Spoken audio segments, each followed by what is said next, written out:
Okay, so Kalamazoo, Michigan is one of the best examples of what we're talking about.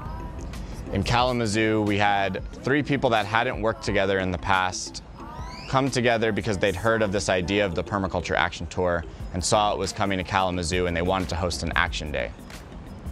They told us that they wanted to get a piece of city land given to them. They wanted to come up with a comprehensive permaculture design for this whole piece of land, and they wanted to plant a food forest, an edible forest garden of hundreds of fruit and nut trees and all kinds of support species and pollinator plants. So I was speaking with them and I said, well, so you guys have this piece of land already, right? And they said no.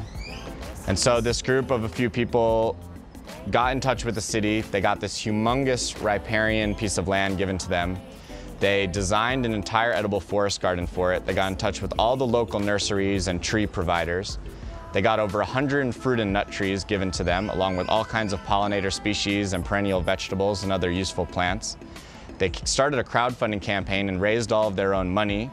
They sourced all of the tools for the action day. And then when the action day came, we had 150 people come out, and we put every single person to work planting this edible forest garden.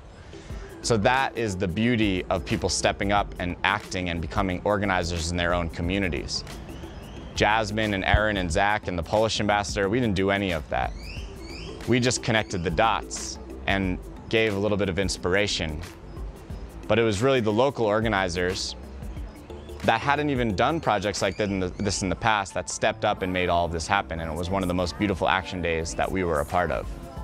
So this is the power that we want to spread, the power of taking it into our own hands to create the world that we want to see.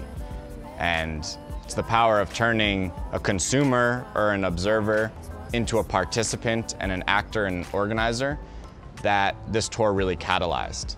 And we want to see that continue on and on.